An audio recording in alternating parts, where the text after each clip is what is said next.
Hey, Mr. Bentley, are you ready to show our friends around the homestead today and share with them what's happening? Come on, let's go show them.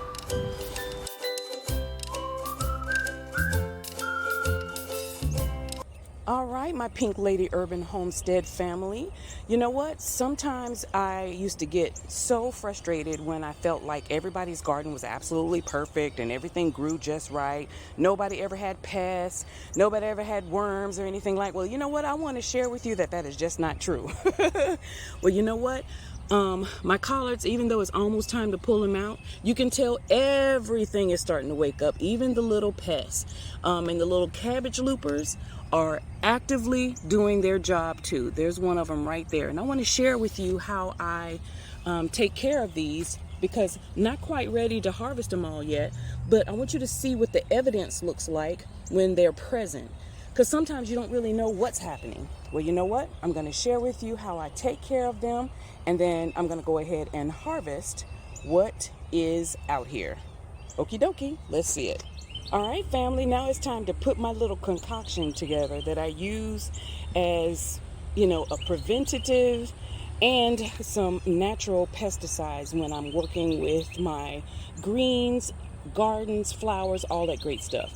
The first thing you want to make sure of is that you're using cold pressed neem oil and some unscented dish soap, a sprayer bottle, and just some regular good old tap water.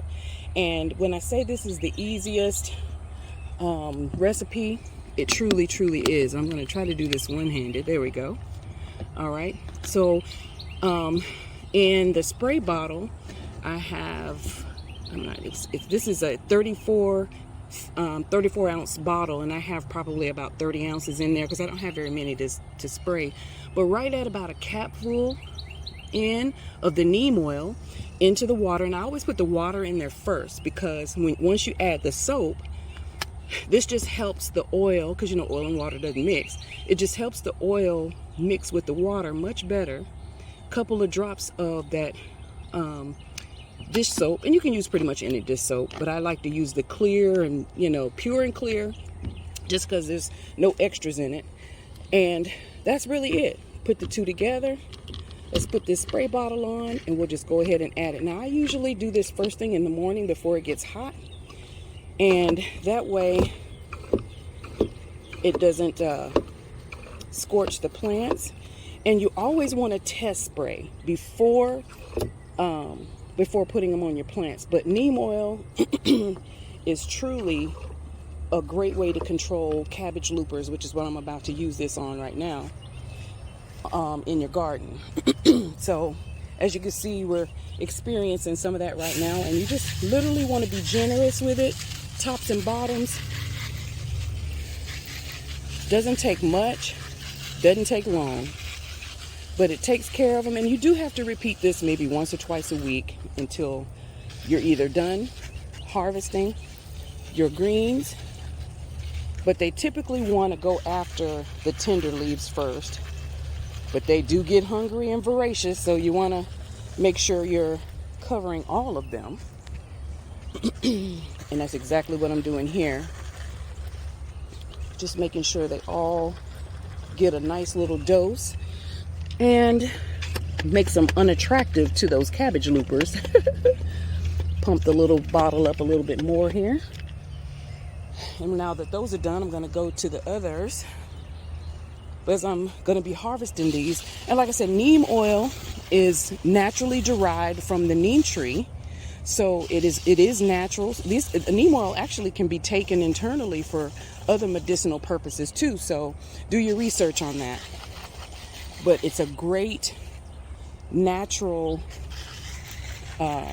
pesticide to take care of cabbage loopers and other pests in the garden that will eat up your greens and stuff before you get a chance to put them on your plate. So I'm going to give the spinach a little dose. Might as well cover a little bit of everything. And you can use it as a preventative for powdery mildew as well.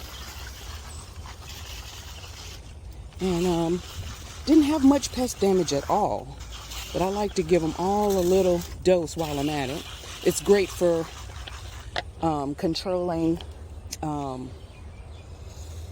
many other pests in the garden, like aphids and things like that too. So prime this bad boy up again. One little last turn, and in 10 seconds you have now done your exterminating for the day.